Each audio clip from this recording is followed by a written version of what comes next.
What's up, Vancouver? Bringing you a video where we talk about some of the cool, exciting news that I find interesting this week. So let's check it out. So here's an article showing the top 10 tourist traps to avoid when visiting Vancouver. I found these quite interesting. So let's check this out. So it says here, get out of downtown. So obviously it would be a huge loss if you just stayed within Vancouver's downtown area. This is what I'm finding also.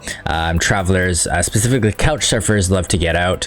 There's just so many things outside of just downtown Vancouver. Like you can take the sea bus to North Vancouver here, or you can go to Richmond, or just going to like Deep Cove and stuff like that. Whistler, the islands, all that good stuff. So downtown probably takes about, I would say 2 to 3 days. You can cover downtown pretty well. 2 days you should be able to hit everything. So here it says no need to pay full price for some attractions. So things like the art gallery is by donation just at certain times from 5 to 8 p.m. So just make sure that there are certain discounts for things like the art gallery. And what else? Let's see. Burnaby Village Museum is free. Lynn Canyon Suspension Bridge, which is by donation, which most people actually go to the Capilano Suspension Bridge. So you can actually check out the Lynn Canyon Suspension Bridge. I actually didn't know this. I'm just finding this out right now. And then check out Groupon as well. There's tons of Vancouver services like massages, attractions, helicopter rides, etc. on Groupon. So you might want to check that out as well. All right, it says venture beyond downtown beaches, and this is true. This is like what I mentioned. You don't just have to go to English Bay and all these other ones. You can head out to like Deep Cove, which is a beautiful one as well, or like Jericho and stuff like that. What else? Make a plan before heading to Granville Island. This is probably just talking about like what you should do there, because there's a lot of different things that you can do as well as different foods. So if you're on a budget, you might be spending a little bit too much on Lee's Donuts and a pie shop. So just plan ahead, especially with traffic. So you probably want to take the public transit and then just walk there. This looks like a view from my favorite restaurant, which is Sandbar. So if you guys are trying a restaurant, Sandbar has amazing black cod. Check that out. There are eateries for every budget, and this is true as well. Obviously, so much food. We can skip that one.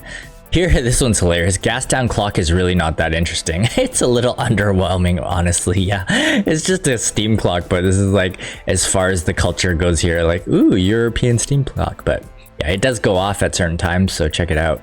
Anyways, it is underwhelming though. Don't expect to be this huge tourist thing that people are lining up for. The grouse grind is not as easy as you think. Most people probably are warned ahead of time, so I wouldn't see people going on this without knowing that it's quite difficult actually. So it takes about an hour if you're decently healthy, and just under an hour. Okay, watch your bike. Here it's saying maybe it could get stolen. I don't know. Yeah, watch your bike. Avoid nightlife on Granville Street. Granville Street gets really dirty because it is the party street with a lot of clubs and stuff like that. So just expect to see like trash on the roads and stuff like that. Unfortunately, I guess that's what you get when you get a lot of drunk people late at night. Here it says Whistler and Victoria are not easy day trips. So these are two common things that people want to see as tourists. I would recommend spending at least 2 nights in either place. So Whistler or Victoria, at least 2 nights. You can try to do a day trip, but it's going to take a lot of time to get out there. And there's just so much to see that, yeah, you'll be walking around a lot. All right, on to the next article. It says Amazon's hiring for over 500 jobs in Vancouver, and some are paying over $100,000. So that's pretty cool. The base salaries for some of the positions related to software development at Amazon specifically is around $166,000 US. So I did click on the link, and these are some of the jobs that you can apply for. Again, about 500 of them, so that's a lot. Here you can see on the left, software development obviously being one of the bigger ones. They have operations, IT support, machine learning, which is cool, AI, data science, Amazon design. What else do they have? Maybe I should apply for the sales, advertising, and account management. Maybe I can help you guys out with some sales, Amazon. So if you're listening to this, give me a shout. All right, so yeah, if you're in the tech industry, there's tons of money to be made. I hear salaries are even increasing due to COVID because not many people want to be working full time. They've learned that they can freelance and work from home and stuff like that. So salaries apparently, especially in the tech industry, are increasing. Next article, it says changes are coming to the ArriveCAN app to help travelers save time. So here it says that the border agency said Wednesday, now it allows travelers to submit their customs and immigration declaration up to 2 or 3 days in advance. So that's pretty cool. I guess they were getting a shitload of lineups and stuff like that. So 3 days in advance, you can submit your customs and immigration declaration. So that's great if you want to save some time. Next up, we have rent prices in Vancouver just had the most dramatic increase of 2022. It says the biggest rental increase we've seen in 2022. Here it says that it increased $147 compared to the previous month. So this is pretty crazy. Check this out. So in March, the average was $1,856, and this is for a 1-bedroom unfurnished. And now already in August, so 1, 2, 3, 4, 5, it's gone up, almost $300, which is crazy. Inflation is hitting not only just home prices, but literally everything. I just heard the other day, like I used to take couch surfers on seaplanes, and it was about $100 just to check out the seaplane, which if you don't know is an amazing way to see Vancouver. You see all the islands, you get to see all the mainland and stuff like that within half an hour. Somebody told me it was $200. I have to double check that, but that's crazy. Everything is increasing in price. So check this out. For the 1-bedroom unfurnished, looks like Vancouver's obviously way higher than places like Langley. If you're gonna move to somewhere like White Rock, I had a friend just move out to White Rock as well. They said they don't really miss Vancouver, and White Rock's just as nice. So if you're looking to save money, you might want to take a look at moving out somewhere a little bit cheaper. All right, next up we have gas pricing. Gas prices dropping slightly this weekend, so they should drop to just under 1.9, which is great. So fill up your car. Next up, we have something. Shout out to my home country, Malaysia. I was born in Malaysia. I actually moved to Canada when I was 1 year old. Now you can fly from Vancouver to Malaysia for only $756. So that's really cheap. Typically, it's over $1,000 at least. Sometimes even more, $1,200. I think sometimes even more than that. So this is a steal of a deal. If you've never been to Malaysia, it's amazing. Great food, great cultural mix. You have Indians, Chinese people, and Muslim people. And so the food is really good.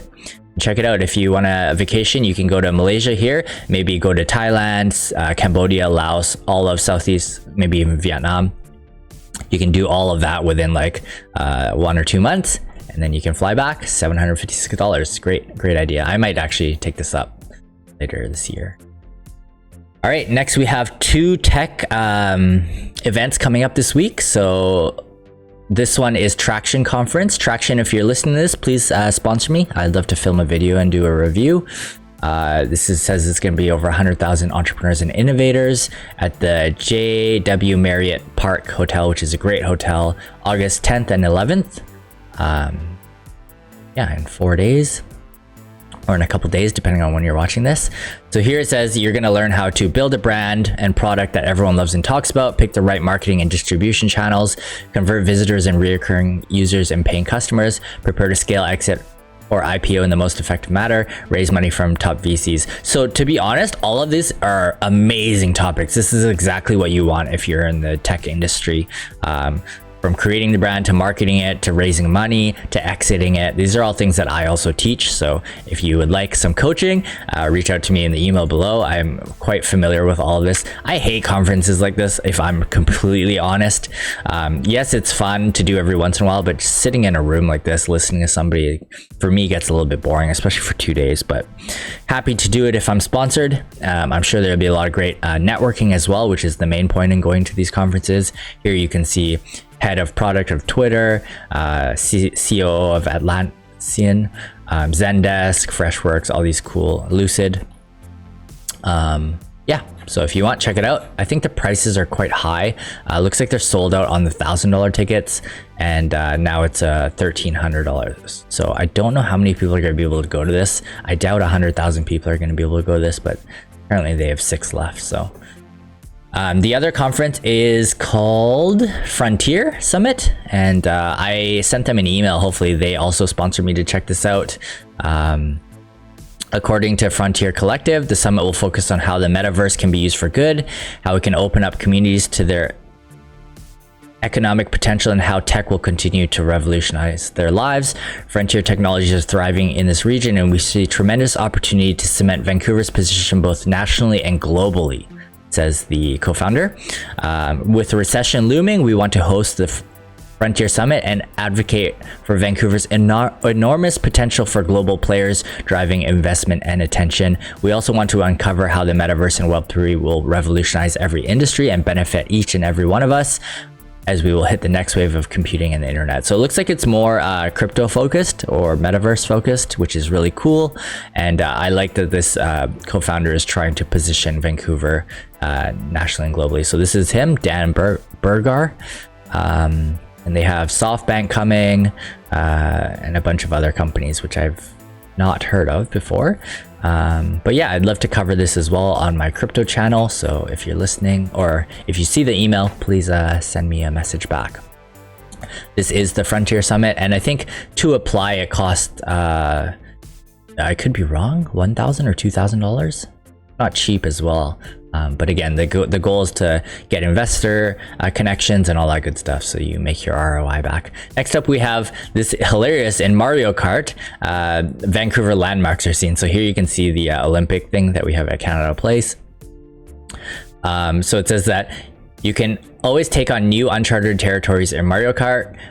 Basically, the Android and iOS version are featuring real world locations. And last week it announced it'll be adding the Vancouver course. So you can see the Capilano suspension bridge, which is cool. The Gastown steam clock, which we just talked about. It looks like there's two of them.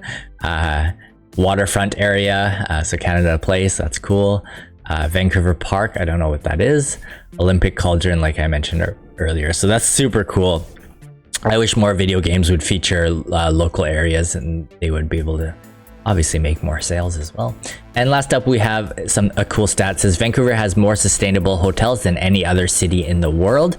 So a new analysis by British data comparison firm Uswitch combed through the eco credentials of thousands of hotels in the world's 200 largest cities on hotel platform booking.com. So they checked out 200 cities on booking.com for hotels.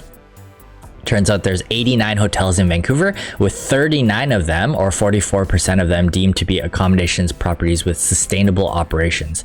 This percentage is higher than any other city in the world. It's cool. It says the Fairmont Waterfront Hotel was a specific example of a Vancouver hotel with eco-conscious way of operating. With its bee habitat of 250,000 honeybees on the 4th floor rooftop, event planners are also offering organic menus, disposable free service, and carbon neutral options, and the hotel recyclables, donates, and composts as much as possible. So that's really cool. Check out this, the top cities with the most sustainable hotels. Vancouver's in the lead with 43%. Stockholm, Sweden is second, and then it's just all the top 5 are all Canadian. So this for me was really heartwarming. Like this shows a lot about our Canada actually taking the lead in this specific industry. So that's it. That's all I have for news this week. Hopefully you guys enjoyed that. Stay safe, enjoy the weather, and have a great summer, guys. Take care.